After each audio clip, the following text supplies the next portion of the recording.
Olá pessoal, então boa noite. Vamos retomando nossas aulas sobre empirismo. Nós vimos aí na segunda-feira Thomas Hobbes. Thomas Hobbes que é bastante é, determinado em relação ao empirismo e bastante radical em relação ao mundo material, em relação ao valor das ciências experimentais, né? E também em relação à política. Falamos sobre o estado de natureza, a questão do homem, lobo do homem, e a questão do pacto social, que para ele seria a privação dos direitos individuais para que o soberano, então absoluto, ele reine sobre a sociedade, garantindo para si todos os poderes e impedindo então, né, ou distanciando da sociedade civil toda forma de crítica e de contestação em relação ao monarca, ao absolutismo, né? John Locke também vai trabalhar esses dois pontos, tá? Então, ao montar aí o seu plano, né, o seu resumo, o seu mapa conceitual, você vai ter então dois pontos principais: epistemologia e política. Dentro da política temos também uma questão a respeito da religião, que se trata da tolerância religiosa, tá? Então, são os três temas que vamos tratar aqui: epistemologia, política, e dentro de política, religião. Então, quem que é John Locke? John Locke é filho de uma família abastada, rica, nasce em 1632, ele vai morrer lá em 1704, depois de uma vida de muita pesquisa, de muitas leituras e de poucos escritos. De fato, ele escreve três grandes obras. Um é um ensaio sobre o intelecto humano, que é a questão epistemológica. O outro é a questão da política, que seriam os dois tratados sobre o governo, e as cartas sobre a tolerância religiosa. Então, são as três obras principais de John Locke. A respeito da sua biografia, John Locke, até os 20 anos de idade, ele está estudando em Oxford, nessa grande universidade inglesa, e ele estuda ciências da natureza, ciências biológicas, ciências da medicina, ciências da saúde, por assim dizer. E aos 29 anos de idade ele já é um médico, uma certa notoriedade, um reconhecimento social, um prestígio, e ele tem um insight, que para ele chama isso de vocação, uma orientação ou uma reorientação da sua vida. Ele decide abandonar a carreira da medicina e partir para a filosofia. Bom, o ambiente, então, o contexto histórico de John Locke é um contexto em que na Inglaterra fala-se muito das ciências experimentais, como eu já falava para vocês, desde Francis Bacon, né, o Thomas Hobbes, um universo aberto para ciências experimentais, mas que do ponto de vista da epistemologia, ainda a grande autoridade voltava o seu olhar, né, para Descartes. Um embasamento da epistemologia sério, reconhecido mesmo na Inglaterra, nesse tempo, nesse século, ainda é a epistemologia cartesiana, racionalista, que fala de inatismo, ideias inatas, etc. Então o John Locke ele decide que vai tratar da questão do valor do conhecimento. E aí nós começamos a falar sobre a doutrina do conhecimento, a epistemologia, em John Locke, nesse contexto em que o empirismo era uma prática na Inglaterra. Nós vimos aí o Francis Bacon, nós vimos o Thomas Hobbes, né? Mas não tinha ainda um embasamento teórico inglês. Então ele decide ser essa base, esse doutrinador da epistemologia inglesa. Por isso, né, juntamente com David Hume, eles são os grandes nomes da teoria da epistemologia empírica. Então, ele escreve então essa obra, Ensaio sobre o Intelecto Humano, Essay Concerning Human Understanding. O tema da obra é uma crítica às ideias inatas cartesianas e a questão do processo do conhecimento, a formação das ideias, que já foram tratadas aí sobre Thomas Hobbes, mas ainda de forma bastante esparsa, né? Não tão concentrada. A questão da linguagem, tá aí, é um tema que entra também em Thomas Hobbes, como eu te falava no último vídeo. E a questão, claro, o valor do conhecimento. O que cabe dentro do intelecto humano. Então, o livro é dividido então em 4 partes, esses 4 temas. Primeiro, a questão das ideias inatas, a crítica a Descartes. Segundo, o processo do conhecimento. Terceiro, a linguagem. Quarto, o valor do conhecimento. Então, na primeira parte, né, desse livro, então ele vai trazer alguns pontos para criticar o Descartes. O primeiro é para provar a insustentabilidade, né, do pensamento, das teses cartesianas. Ele diz que as ideias inatas contradizem qualquer experiência. Então ele apresenta a questão da experiência como ponto de partida para o conhecimento humano, para esse processo, né? E ele traz um exemplo a respeito da mente de uma criança. Vamos imaginar então 2 crianças, tá? Uma educada dentro da urbis, da cidade, da polis, e a outra selvagem.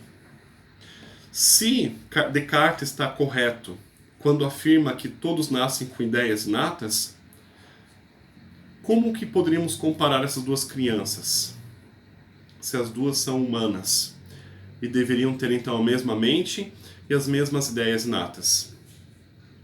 Se vocês olharem na história, acho que em 1930, por aí nessa época, foram encontradas 2 crianças chamadas Amala e Kamala. São as 2 meninas lobo. Procurem na internet, tem até fotos daquela época e dessas meninas.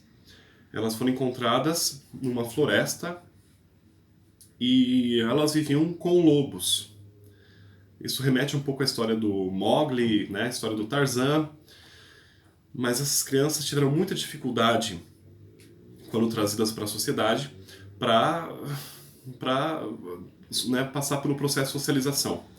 E não tiveram sucesso. Uma morreu, a mais nova morreu muito cedo, a outra decorou algum número de palavras, não me engano, 50 palavras, cerca de 50 palavras, e não conseguia nem mesmo andar sobre as 2 pernas, né? Porque ela caminhava com as 4 patas. Então, como que a gente pode falar de ideias inatas a partir da experiência? Então, veja, o ponto central é esse. John Locke afirma que tudo começa pela experiência. E se não pode ser experimentada, então essa verdade não pode ser de forma alguma averiguada. Ela é insustentável. Ela não pode ser averiguada como verdadeira ou falsa. Ela é contraditória em si mesma. E, enfim, não cabe, então, para John Locke, nenhum valor de prova em relação à proposta das ideias inatas de Descartes, Spinoza e depois Leibniz. Eles estão falando de teorias que seriam frutos da imaginação, que seriam hipotéticas, mas não teorias provadas. Tá? Então, esse é o primeiro ponto. A questão das ideias inatas não se sustentam porque não passam pela experiência, não podem ser averiguadas nem colocadas à prova. Em seguida, já que nós não temos ideias inatas, John Locke apresenta uma solução. Então, aqui é o segundo ponto em relação ao processo do conhecimento. Descartes afirma que a alma... Aqui é interessante porque, diferente de Thomas Hobbes, que falava da matéria, ele aceita o termo alma. A gente já vai falar um pouco sobre isso. Mas ele diz que a alma seria uma tábula rasa. Então, o espírito humano, ou a mente humana, seria uma tábula rasa.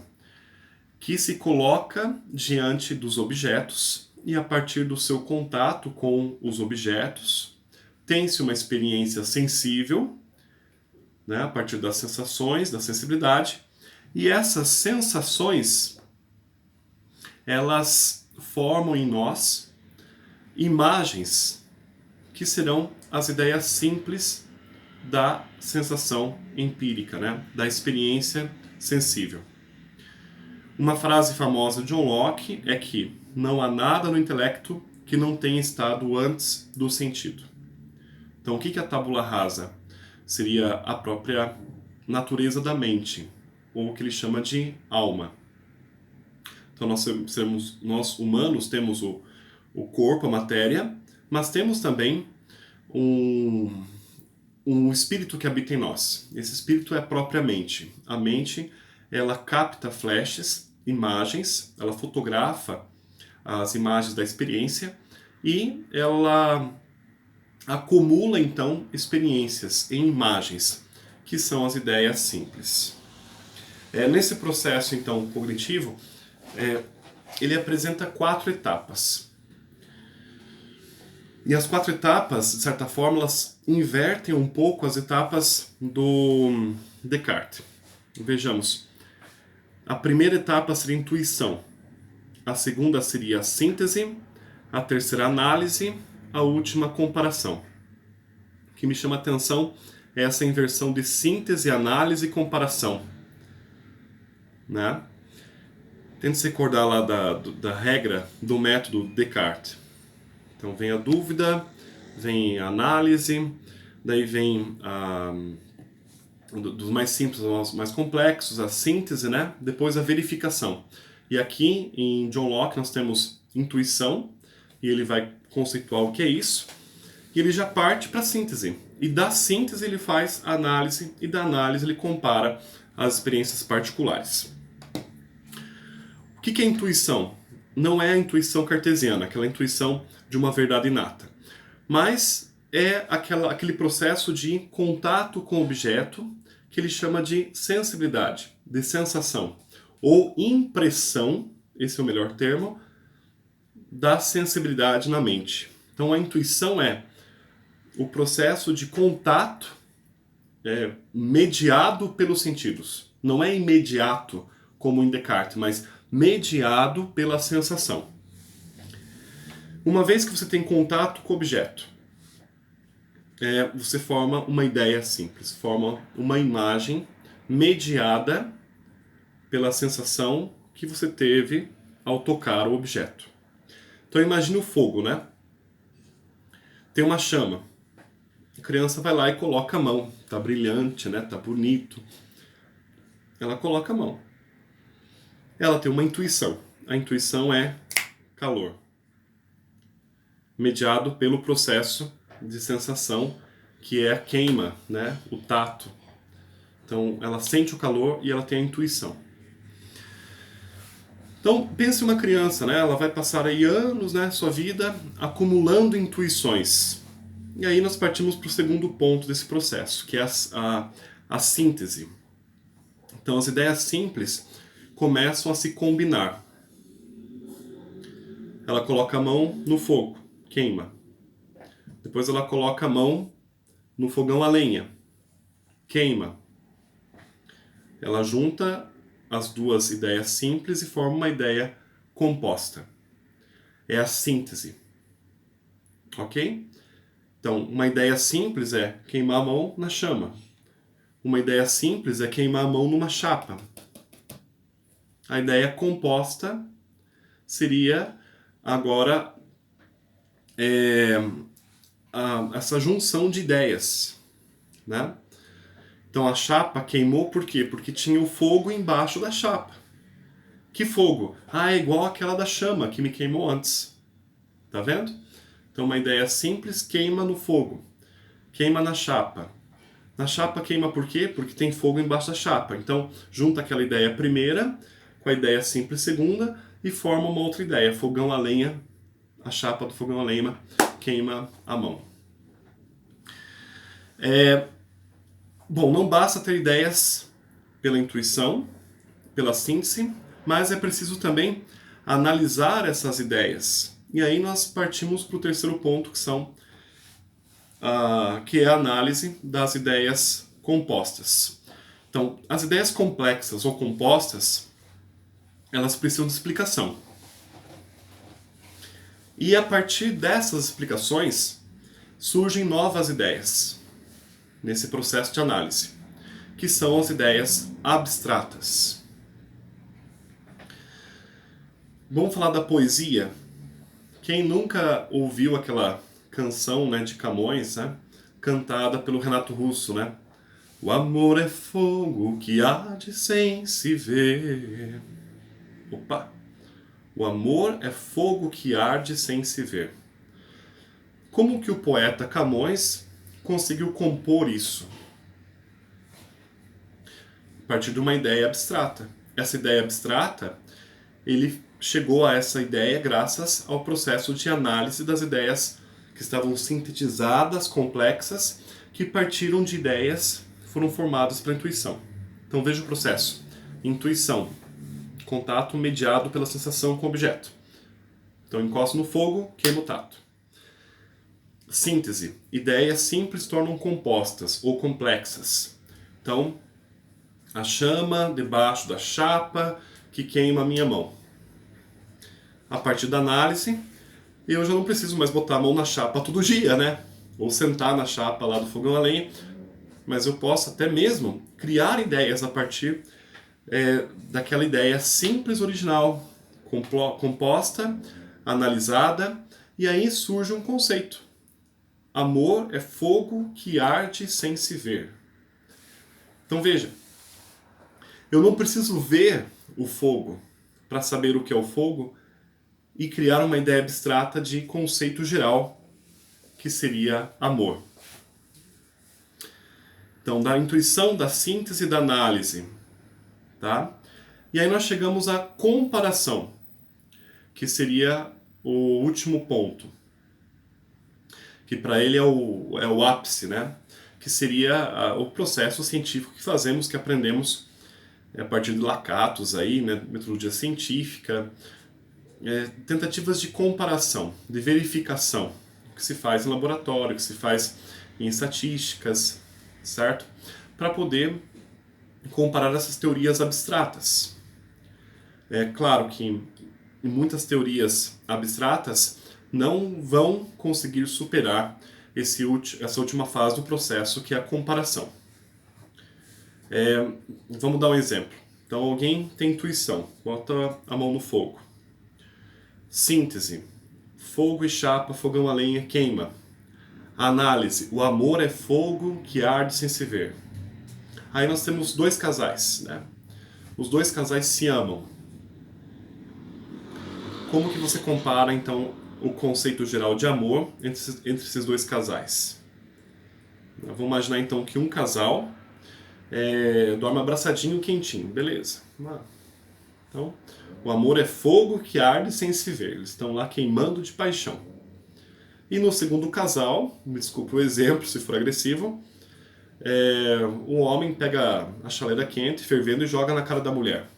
E vai preso, Lei Maria da Penha por agressão. O amor é fogo que arde sem se ver. Como que você compara esses objetos? Né? Ou essas situações, contextos? Ou seja, a comparação ela é a prova final para toda forma de ideia. Seja ela ideia simples, complexa ou composta, ou ideia abstrata. A comparação ela é a prova, ela vai ser a averiguação, vai ser a etapa final para determinar o valor do conhecimento. Em relação às ideias abstratas, John Locke vai falar sobre o conceito de substância.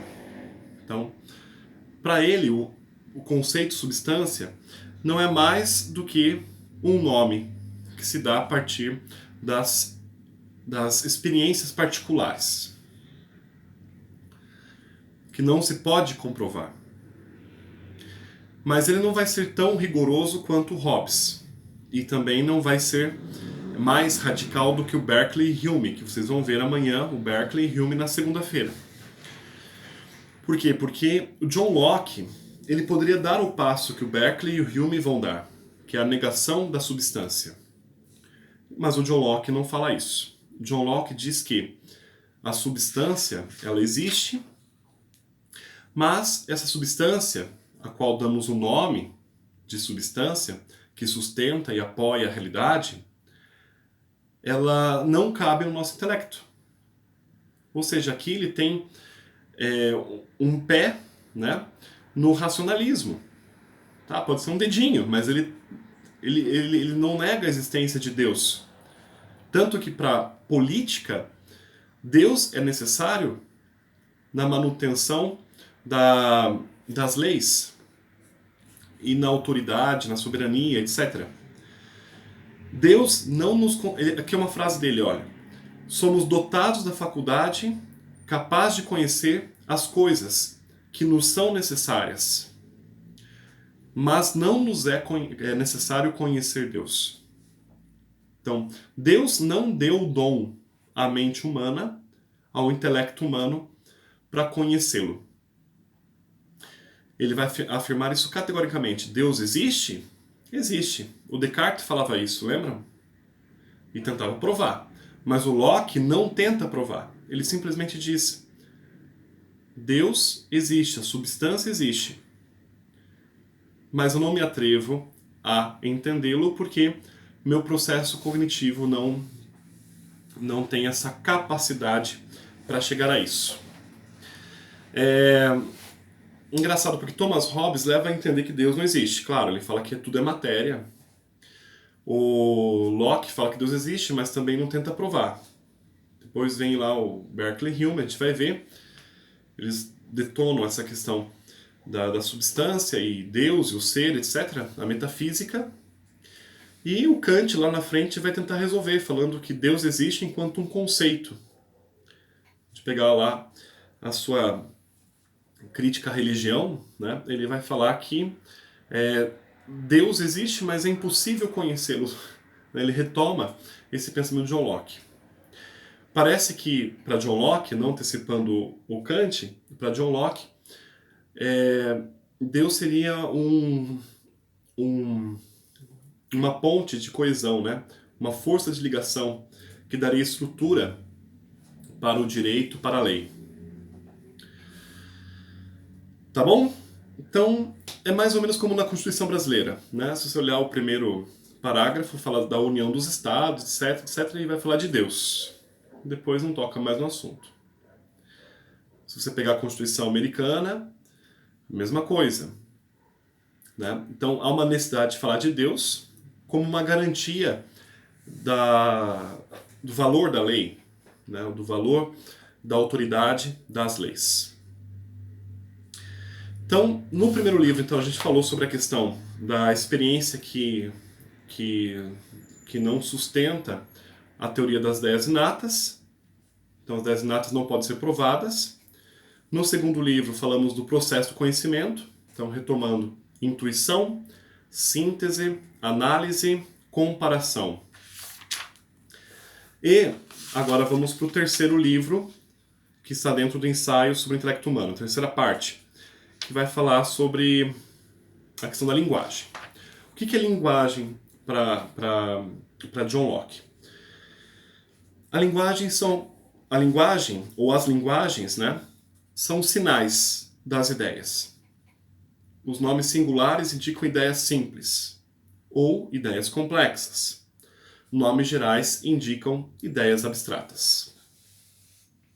Então, para experiências particulares, dá-se nomes singulares. Algumas experiências particulares formam ideias complexas, né, na síntese, tipo fogo e a chapa. O nome disso é fogão a lenha, de repente, né? Ou sei lá como se quer chamar. Chapa quente, né? Ou seja, é um nome ligado a uma experiência do fogo e o metal que dá fogão a lenha. Agora, a partir de muitas experiências singulares e dentro do processo de análise, nós teremos as ideias abstratas. E nomes abstratos. Eu já antecipei dando o exemplo do amor. Parece que na comparação que eu dei aí para vocês, os dois casais, né? O quentinho lá na cama e o quentinho na chaleira fervendo, não se compara, né? Não tem uma afinidade entre esses duas experiências. Mas quando alguém criou o conceito amor, criou a partir de afinidades de muitas experiências. Experiências que são singulares ou pequenas ideias complexas, compostas, para chegar a uma grande ideia que seria um conceito abstrato. Simplesmente amor vai ser um nome para situações que se assemelham. E Lei Maria da Penha também, né? Então não é amor jogar chaleira na cara da esposa, tá bom? A linguagem, então, ela tem uma função educativa e a linguagem ela é limitada à cultura e à sociedade em que cada um vive. Aquilo que eu falava um pouco sobre o Thomas Hobbes para vocês, né? Sobre linguagem, que é muito semelhante. Parece que ele retoma praticamente os mesmos conceitos do Thomas Hobbes. A linguagem são sinais, então são traduções das experiências sensíveis. Quando eu estava hebraico, eu comecei a perceber o quanto é importante na formação das palavras, porque o hebraico era uma língua já morta, né, no século XIX, e quando os judeus retornam para Israel, tem um professor chamado Bialik, eu chamo de Bialik, no hebraico Bialik, ele reconstrói o hebraico a partir do hebraico bíblico, que não se falava há quase 2000 anos. E ele constrói uma gramática nova, o hebraico moderno, muito parecido com o hebraico bíblico, com várias exceções, lógico, mas o que fazer com palavras novas, né? Então ele usou muitas palavras onomatopeicas. Por exemplo, quando está garoando, né? Lá fora está chovendo. A expressão que usa é tiftuf. Tiftuf. Tiftuf. Ó, pingo. Tiftuf. Tiftuf. Isso é onomatopaico. Ou seja, eu percebi isso muito no hebraico. Tem muitas palavras que são assim, no hebraico moderno. Então, chover seria letaftef, fazer chover. Né? Deus faz chover. Letaftef. Porque vem de tiftuf, que seria o pingo. Então é interessante, né? Então, vimos lá, primeira parte, ideias natas, processo de conhecimento, linguagem, por fim, o valor do conhecimento.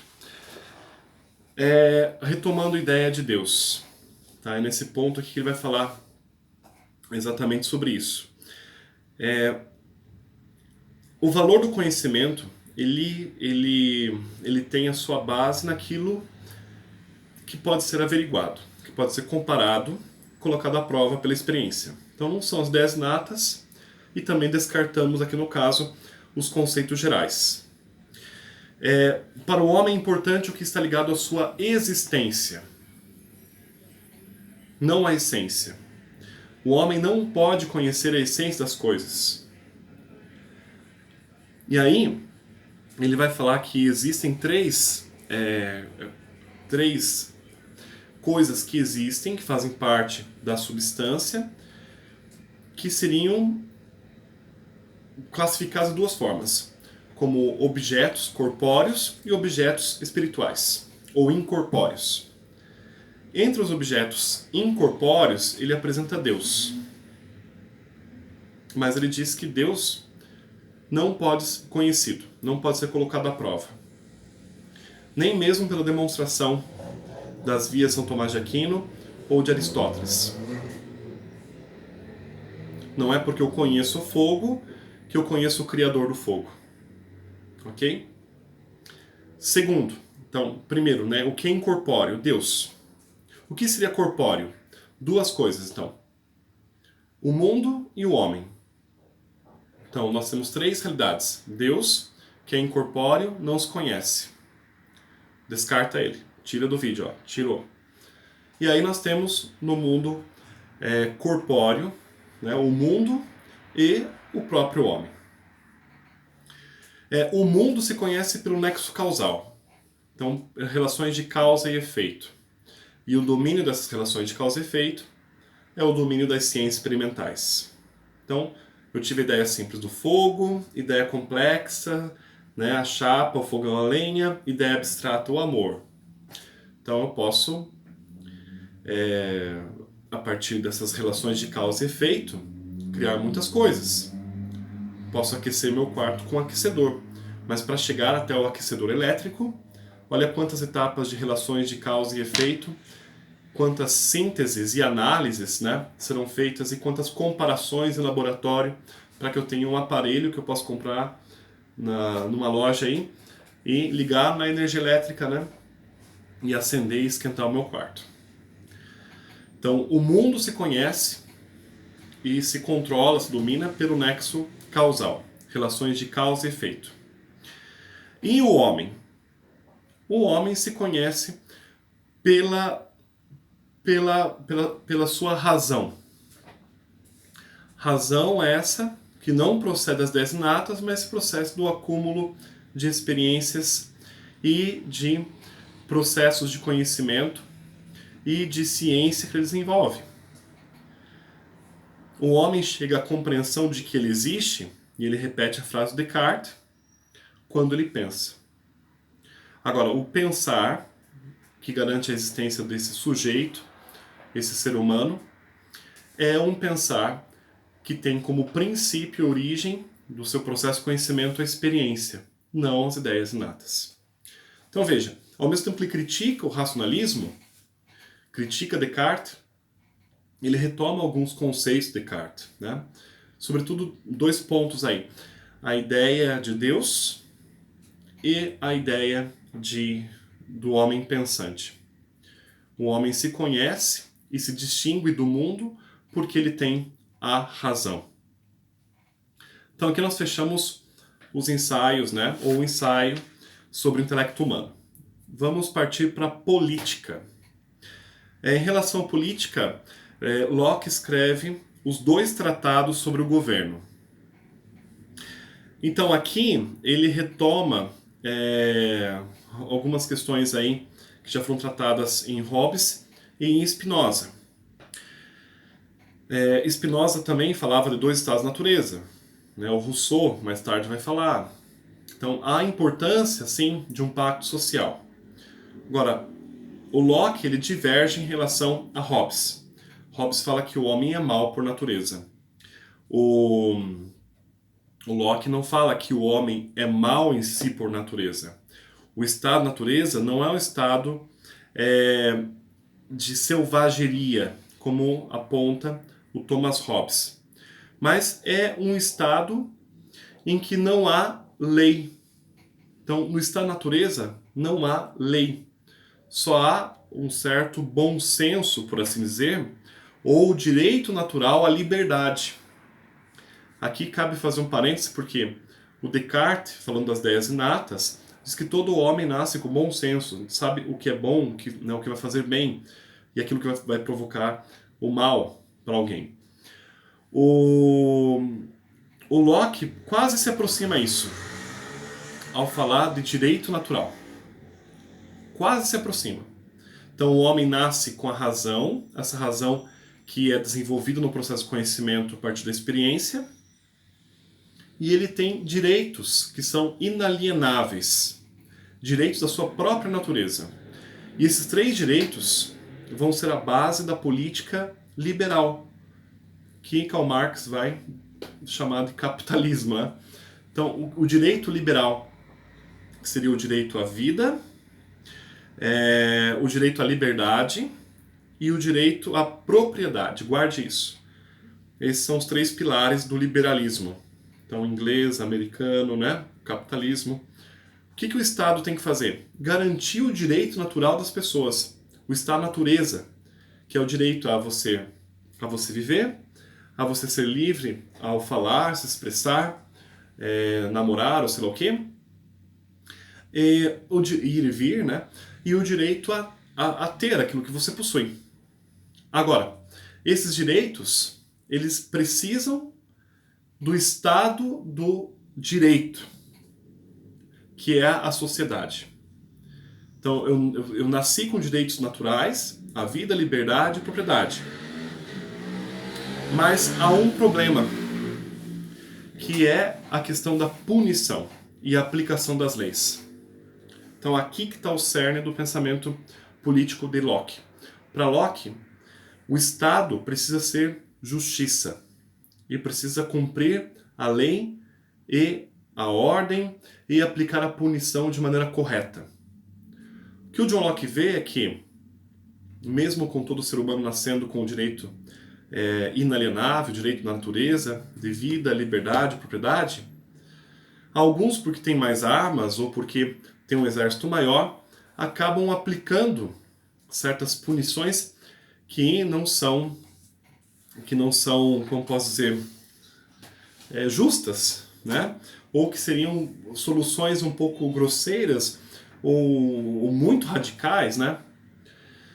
E aí entra a função do Estado. Então, o pacto social para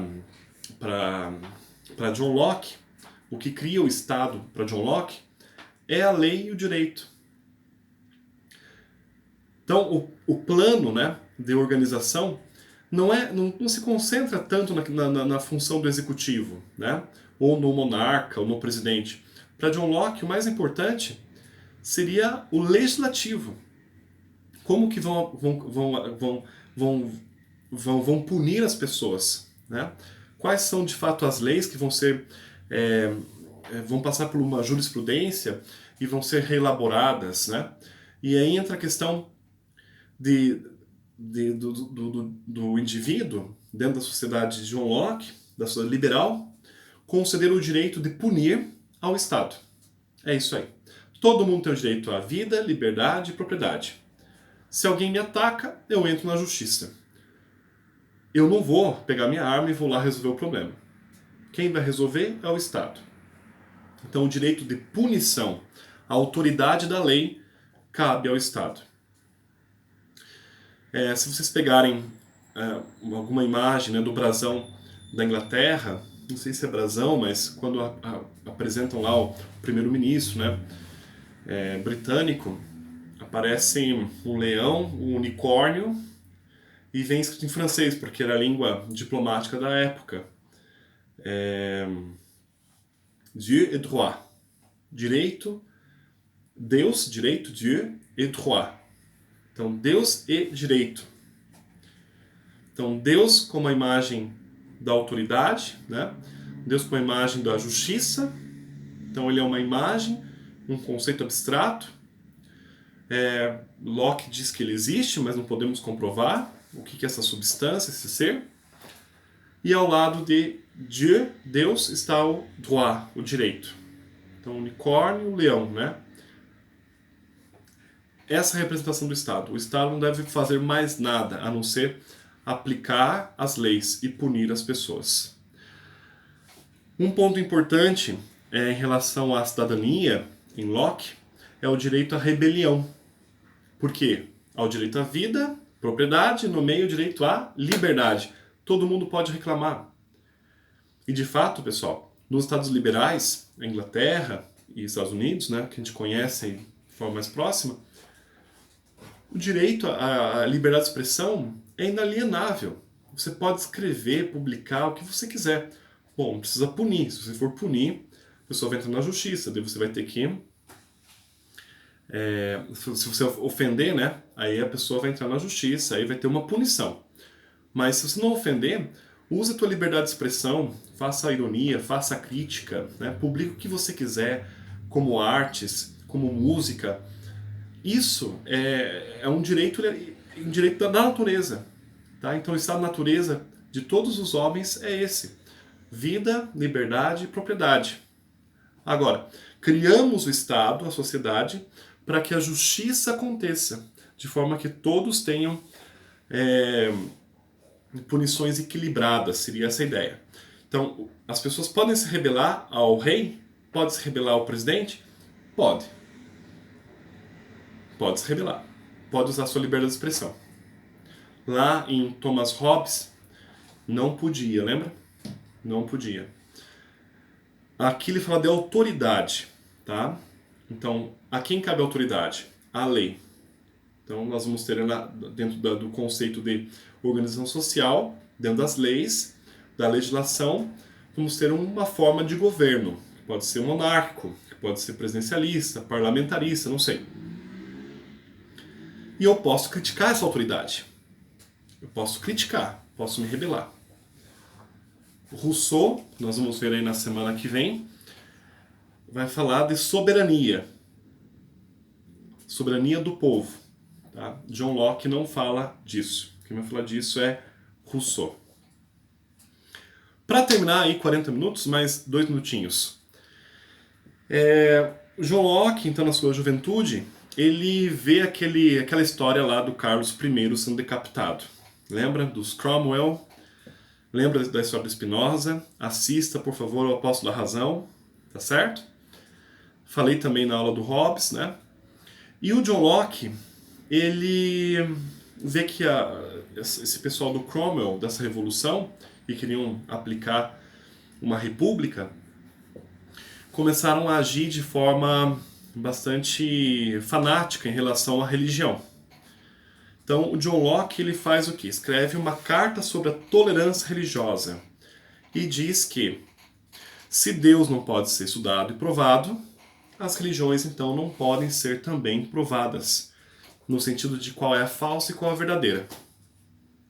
Todas as religiões são aceitáveis, exceto 2 atitudes. Agora, seminaristas, vejam bem. O ateu não pode participar do Estado.